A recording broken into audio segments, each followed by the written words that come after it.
team, which is a crazy amount of seniors. He also said that's probably why they're so good. So we'll pick up the action here. Dejan Goldman swings it out to his big tight end. Hayden Ray makes a guy miss. Definitely doesn't look like a tight end. Picking up the yak there. Big gainer near the 10-yard line. Then Goldman swings it out to his running back. That's Brenton Paul. Follows his blocks and is into the end zone for the touchdown. 6-0 Yellow Jackets after a missed PAT. The Denham Springs defense gets a stop. And then Paul back to work, getting the handoff, outrunning a corner, outrunning the safeties all the way. Touchdown. 2 scores for the running back, and it's 13-0 Denham Springs. They are coming out in emphatic fashion. Sanoma on offense here. Cooper Babin dropping back to pass, throws over the middle. It is intercepted. Nice play by Jackson Sagan, undercutting that route. Getting the ball back to the Yellow Jackets. They move it down the field. This is a 4th down and short play. Goldman rolls out, finds his twin. He tiptoes the sideline and crosses the goal line for his 18th career touchdown at Denham Springs. That breaks a school record that was held since 2018. So congratulations to Deshaun Goldman. 19-7 here when Jordan Hickerson is weaving through the Denham Springs defense, picks up a nice game. They go back to him late in the first half, reaches over the goal line and scores. So it's 19-14. It was all Denham Springs, but Sanoma with a nice response to close the half. This is the opening kick of the second half. Look at this, Kevin. Onside kick. It is recovered by Paxton LeBlanc. Sanoma got to kick it from a little further up than typical because of a penalty on the last play of the first half. And then off of that onside kick, Babin hits Landon Blanchard for the walk-in touchdown. And Sanoma scoring 20 consecutive points, now in the lead, 20-19 in the third quarter. But the Goldman twins back at it. Dejan pump fakes, throws it up, tip trail, honed in by Deshaun. What a grab.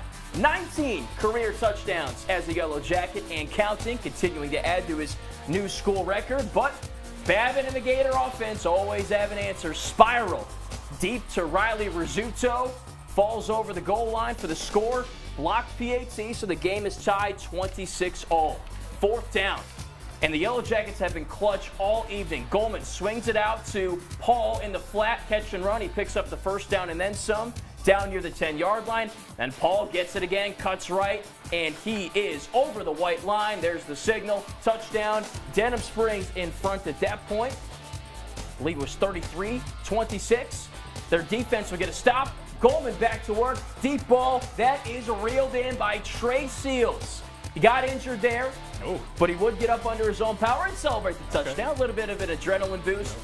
And Denham Springs would roll to the finish line from there. 54-26, the final score. So all those tiebreaker scenarios, you could throw those in the trash can because with that win, Denham Springs has at least a share of the District 5-5A title. Congrats to Brett Beard and company. So, yeah, if EA was to lose to Walker, that means Denham would Springs get it outright. would get it outright. Correct. So let's see how that happened tonight. EA was at Walker. Well, Walker was at EA. Sorry about that. Walker has not won a game since week 1, so this would have been a really big upset. They trailed 22-7 in the second quarter, trying to cut into it as Jace Evans is going to hit Caden Lewis for the first down, and then they're going to hand it off to Jonathan Musso for the touchdown. So 22-14, Walker trying to help rival Denham Springs out.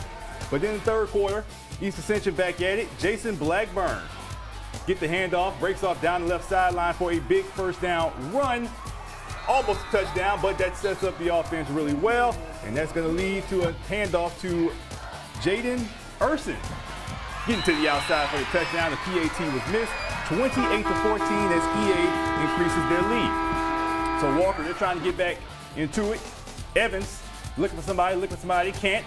Tucks, runs, trying to juke people. He gets tackled, but still moves the chains for the first down.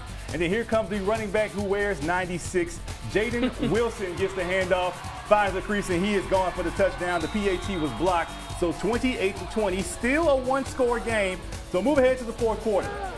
Walker trying to give it back to EA, and they do in emphatic fashion as the punt is going to be blocked.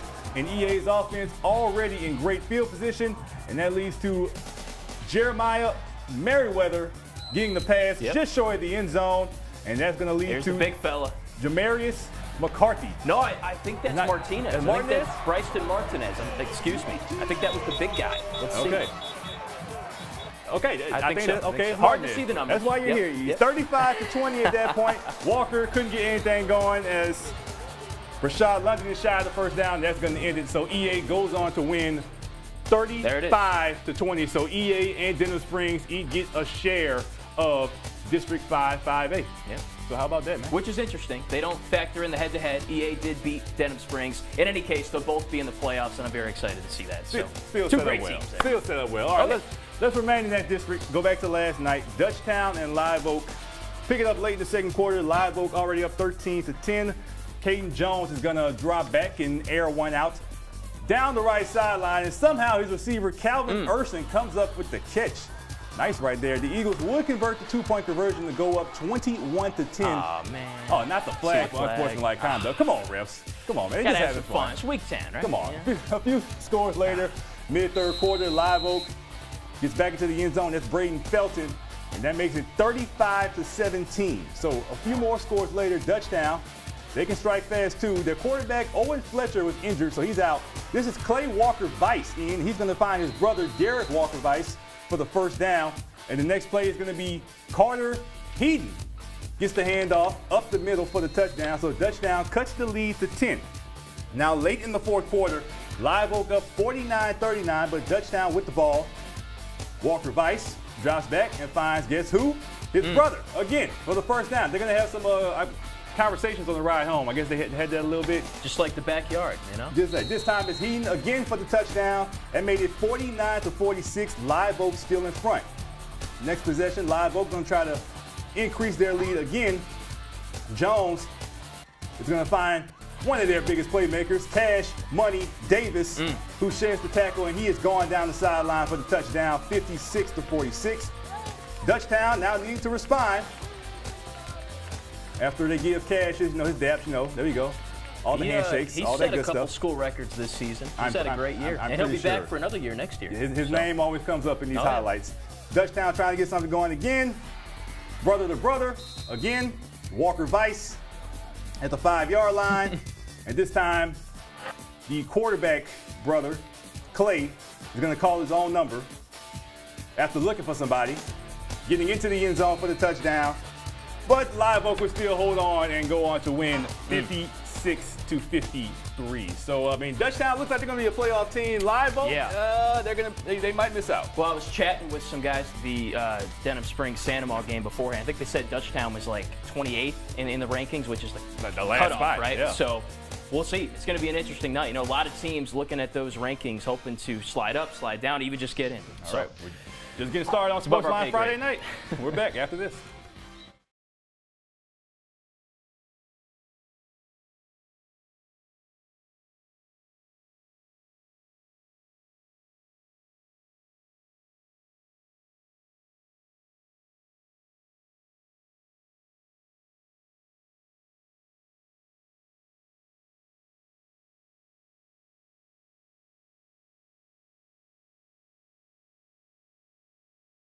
From his desk. Yep. Good job, everybody. Yeah, it's a great way to go out, and I'm just excited. I got a new. These are going to be some beefy highlights.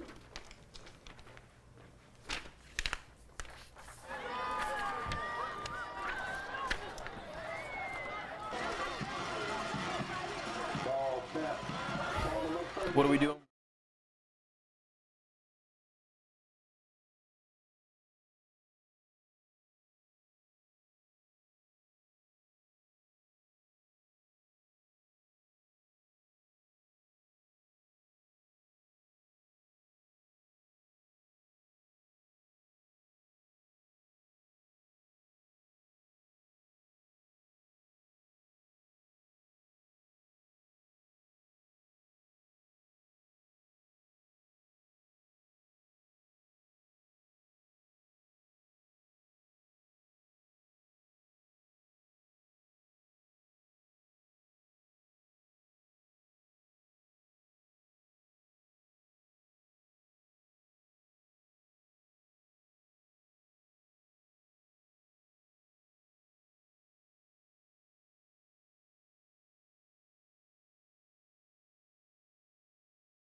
Welcome back to Sportsline Friday night. It's one of the most anticipated Week 10 Thursday night games every year. Catholic High hosting Zachary at Memorial Stadium.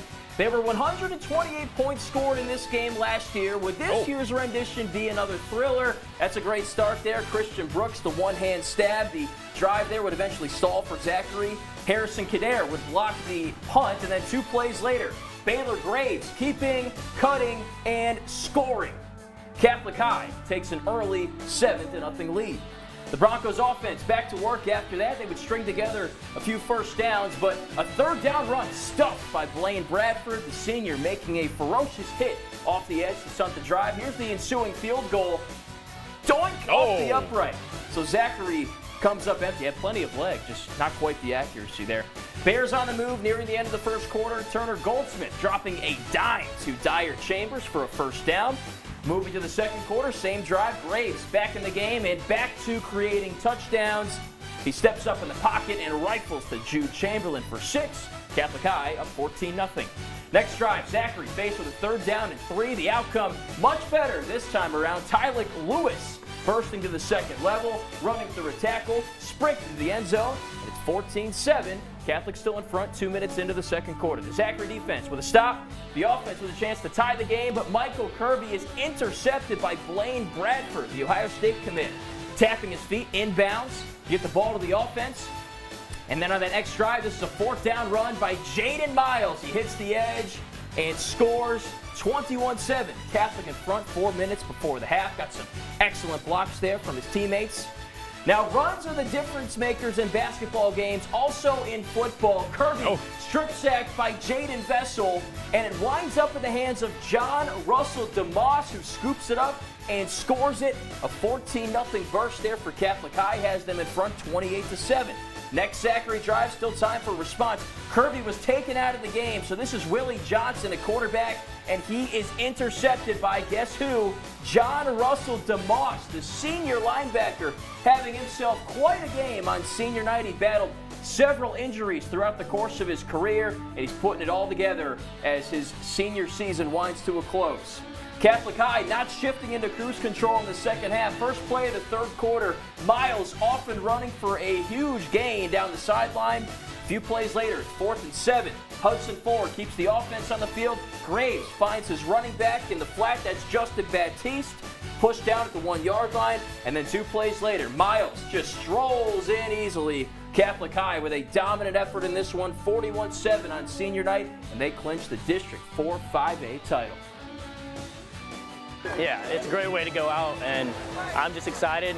I got a new verse that I found earlier this week, Galatians 6:9, and it's about reaping the harvest. And I finally think this season, all the 3 years I've struggled and battled through injuries and playing JV, I think I'm reaping the harvest, and I'm doing God's work. We're just so driven as a group. There's not a ton of us compared to years before, but I feel like we're really tight-knit. You know, even with younger guys, we're great mentors, and I feel like just the way we operate and the way we attack every day is just different. Those are stories of why we love sports. That kid, he tore his meniscus a bunch of times, broke his cheekbone, and all for a game like that. He'll never forget. Love it. We're going to remain in that district after the break with Liberty and Woodlawn. Y'all stay right there.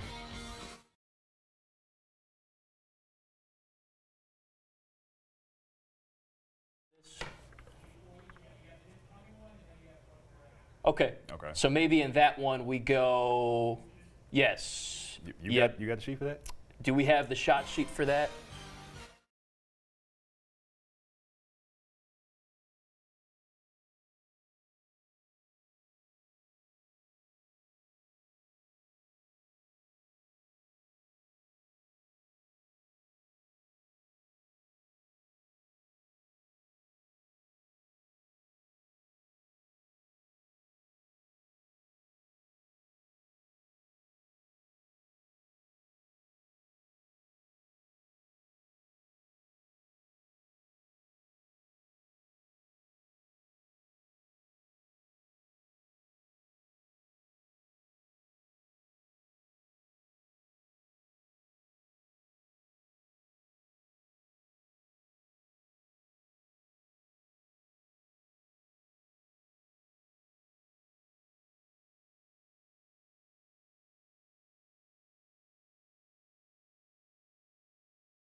Welcome back to Sportsline. It was senior night as the Liberty Patriots hosted the Woodlawn Panthers. And since it was senior night, I was gracious enough to show all the seniors. You know, everybody going to get their airtime. Big class. Yeah, a very big class. That's why they all deserve their airtime. Mid-second quarter, Patriots up 8-7, but Woodlawn is going to get the lead right back. On a 3rd and long, Caden Randall is going to hit Trenton Bennett for the touchdown. The 2-point conversion was no good, so it's 13-8. Under a minute before halftime, John, you know the rules. Woodlawn punted, so you know what happens. Ashton LaFleur fielded, finds the crease, and he is gone. Good block for the 64-yard punt return touchdown. 14-13. Liberty regains momentum going into the locker room. 3rd quarter, Woodlawn tried a fake punt, but that failed. So Liberty offense already starting at midfield. Handoff, Jaden Foster off tackle. He is off to the races. That's a 48-yard touchdown. 22-13. Patriots feeling good on senior night. Now they had a chance to go up by 2 scores, but they went for it on 4th and goal, and they ended up fumbling. So Woodlawn started inside, near their own end zone, and they ended up reaping the benefits of a 90-yard drive on a 4th down. Randall, quarterback sweep for the touchdown, 22-21, but Liberty still in front. So later in the 4th quarter, Liberty melted a lot of clock. 4th and 2, they go for it to try to end it some more, but that's Randall, the quarterback. He's also an athlete, makes the stop on Bryce Preston on 4th down and gets the ball back to the Panthers with under 4 minutes to go. So Woodlawn, they got a chance. On a 3rd and long, Randall's going to hit Alonzo Luckett, gets some yards back, but it's still a 4th and about 3-4. They have to go for it. Randall tries that sweep, but Liberty is all over it this time. They would add a touchdown for some insurance, and the Patriots have a happy senior night. 30-21 is the final. What a job by Jimmy Zachary and company this season. They're going to be probably a sneaky good team in the playoffs. Yeah, I think so. Quite a first season for them, playoff appearance. So nice to have them back in the postseason. All right, stick ahead. More Sportsline after this.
Well, I wish this game was in New Roads, but unfortunately it was out west a little bit. Opelousas Catholic hosting Catholic of Point Capee.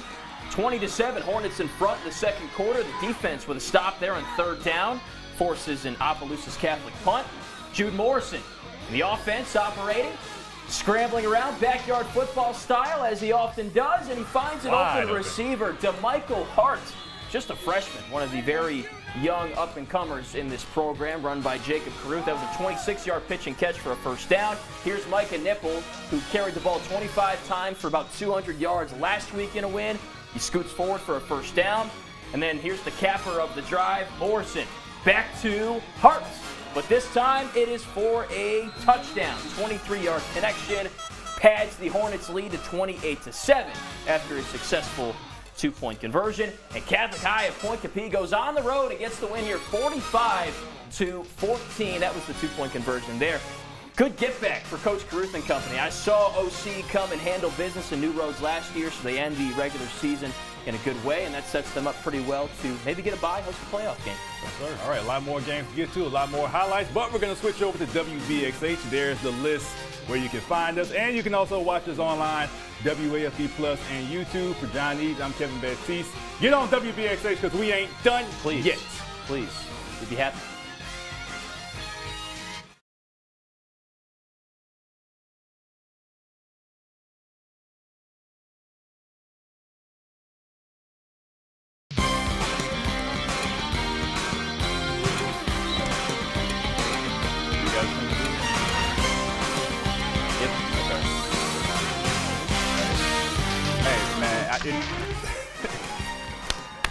Yeah, Jules Sumner, Amy. Yep. Yeah.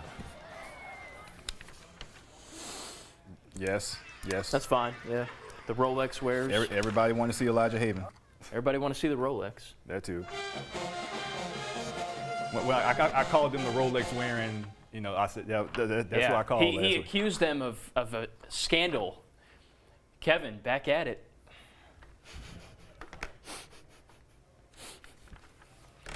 All right. Anyway.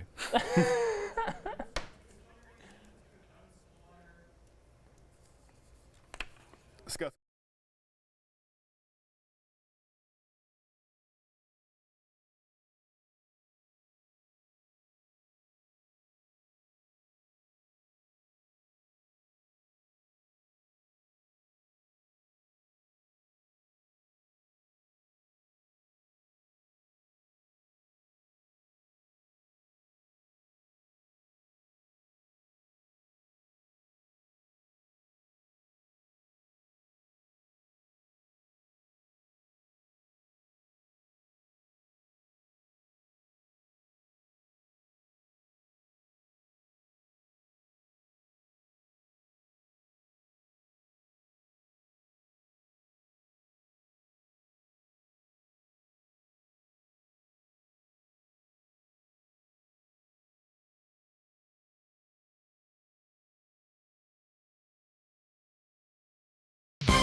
Welcome back to Sportsline Friday night. Kevin Baptiste alongside John Eads. John, I think people be forgetting that there's some very good football in the Tangipahoa Hope Parish area, and there was a good matchup tonight between Amite and Jules Sumner. Very good. I think Jules Sumner made the semis last year. They made a very deep run in the playoffs. Went and saw them play against Franklinton earlier this season. Whenever we can get out there, we love to go see them play. I hope to make a trip there for the playoffs. That'd be awesome. But for now, Jules Sumner on the road at Amite. And Sumner, I think, is the best team in 3A according to the power rankings right now. If they get this win, they finish the regular season undefeated. Amite ripping off a bunch of wins after starting the season 0-2. And this guy's a big reason why, Drew Palmer. But it looks like he fumbles the ball here.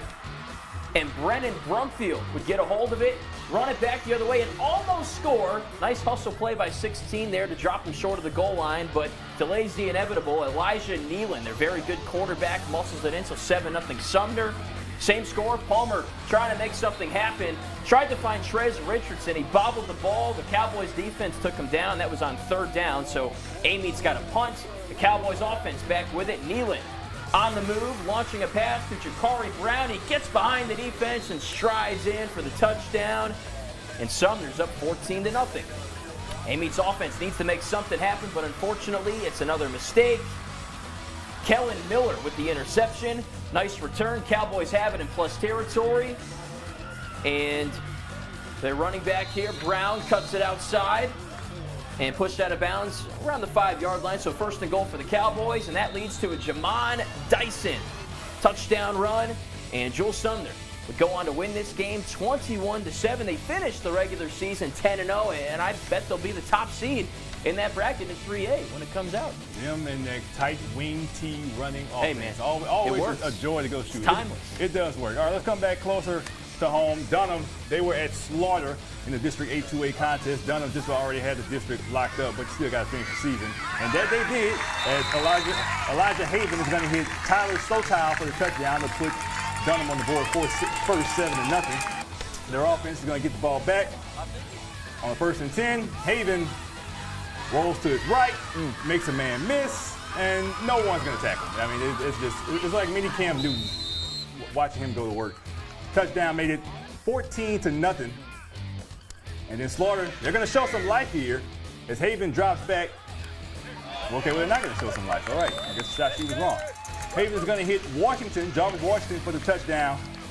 And Dunham just going to continue doing what they do, as this time Haven is going to hit Richard Montgomery for another touchdown. I think you get the picture by now.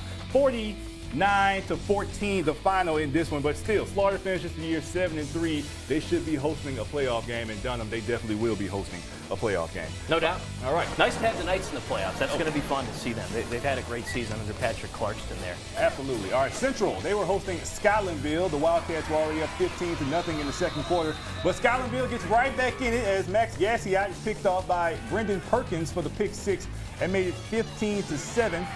But Central, they're going to go right back to it as Gassiot is Jordan Watkins for the first down. And then later, Gassiot rolls to his left. He's going to find Connie McFarland in the end zone for the touchdown. 22-7 Central as the Wildcat cheerleaders are loving it. Their defense gets a stop. Offense, they get down inside the red zone. This time it's Brody Knaps going into the end zone, standing up for the touchdown, 29-7. And what's better than one nap? How about another nap this time? Gets the handoff again and gets inside the pylon for 6 more. Central goes on to win, get the flag boys, get them some airtime too. Hey, it's good cardio, especially when they score a lot of points. Exactly, and they do a lot of that. What's the final score in this one, guys, between Central and Scotlandville? 48-7. So the defending state champion Central going in with some momentum. Scotlandville, they just got to figure it out next year. Yeah. Coach Semino and company turning it up at the right time. I think we'll see Bruley in the playoffs as well. They've had a very good season. Estruma, one of those teams I think trying to fight to get in late here potentially. It's 6-0 Panthers at the half. We'll pick it up in the third quarter. It's a quarterback keeper and good for a first down. Good physical running there. Estruma still with it. The quarterback steps up in the pocket this time, runs into that Bruley defense, and they push him back, but gets some good yardage.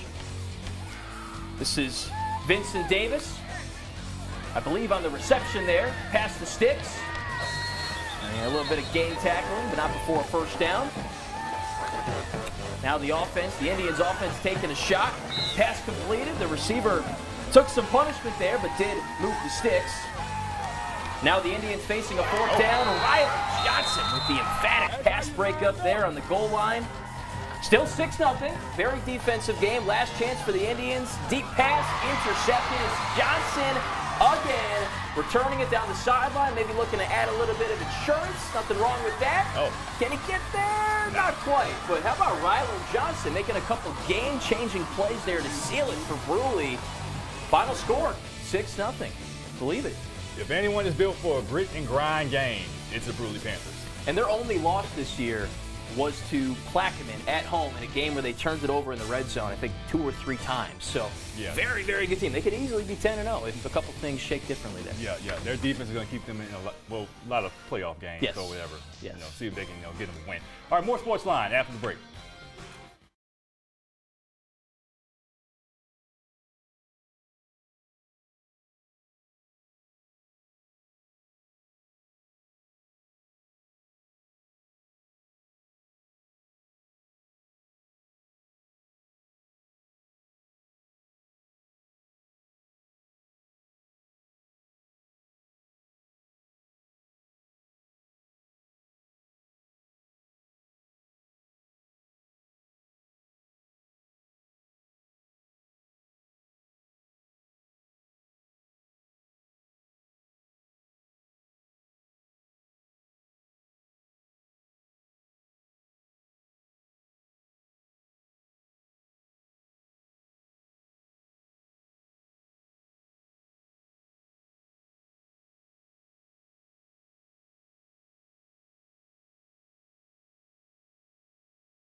Welcome back to Sportsline. We mentioned the Plaquemine Green Devils just before the break. They are one of the hottest teams in the area. They lost week 1 to Zachary, and they haven't lost since then.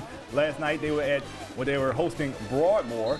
First quarter, Brendan Miles is going to hit John Walker for the first down. And then later in the drive, Austin Young Jr. is going to get the carry.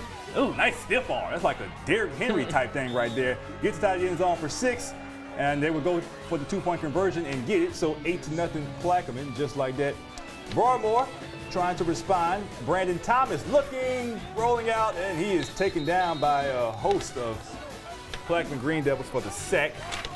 And that's going to give it right back to the offense. Miles pump fakes, keeps to himself, gets the first down. Ooh, and a lot more. Taken down at the 2-yard line. And they're not going to let Miles finish it. They're going to let the running back Spencer Collins Jr. get the handoff and go in, standing up. They made it 14-0. So everything going right for the Green Devils.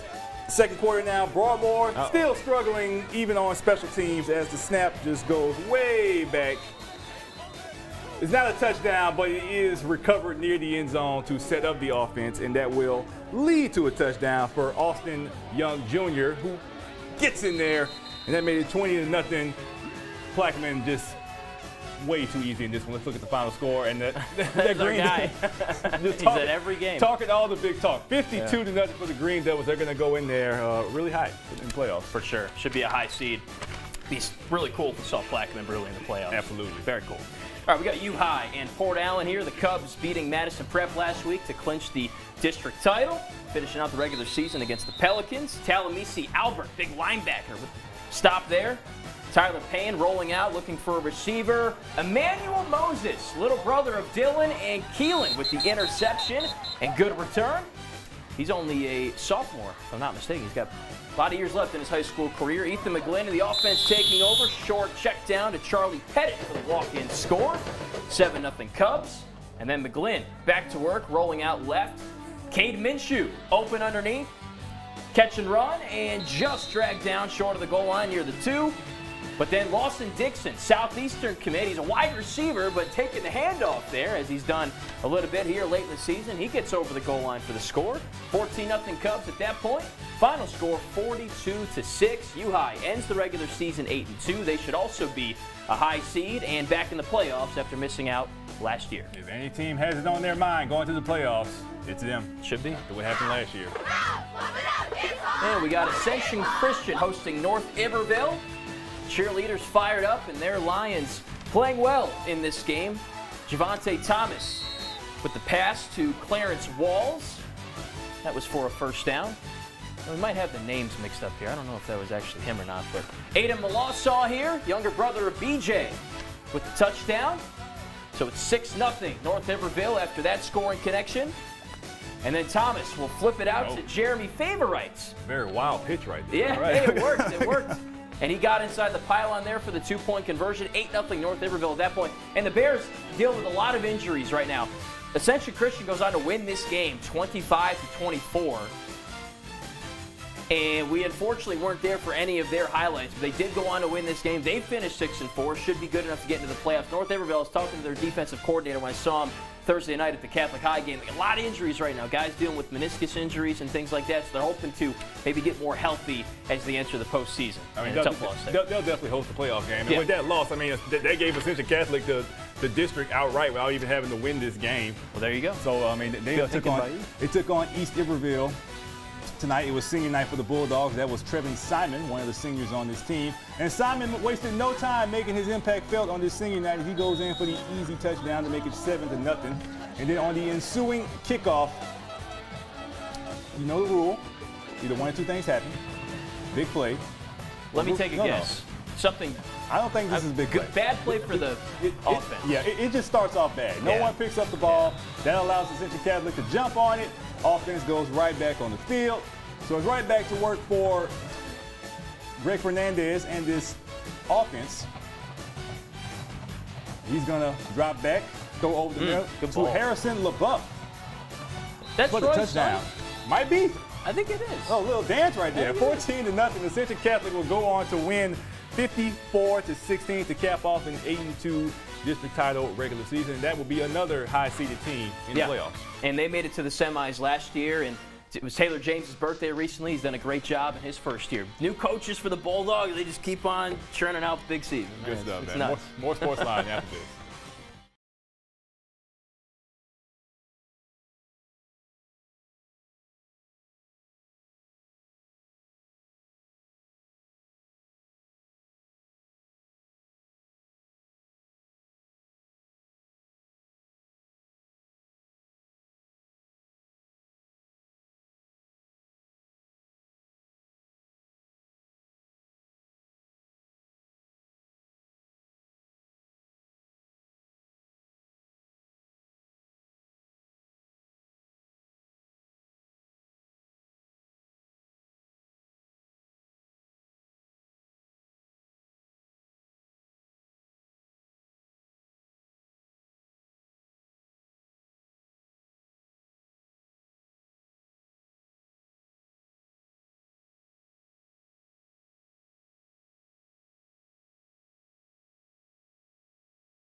Welcome back to Sportsline. Take you back to last night. It was senior night at Parkview Baptist as they hosted the Glen Oaks Panthers. Parkview's first drive for the game started off fairly well as Grayson Rogers is going to throw over the middle to 7 Domain. He's going to get some of that good old yak, move the chains for the first down. A few plays later, Rogers calls his own number, gets to the end zone, standing up for touchdown, and he's going to celebrate with his teammates. You know, the handshakes, and they'll snap a picture. They'll put it on Instagram later. 7-0 Eagles. Next Parkview drive is going to be a former Sportsline Player of the Week, Marquise Franklin, getting the handoff. Going to fight his way through tackles, still staying on his feet, dives off for some more yards.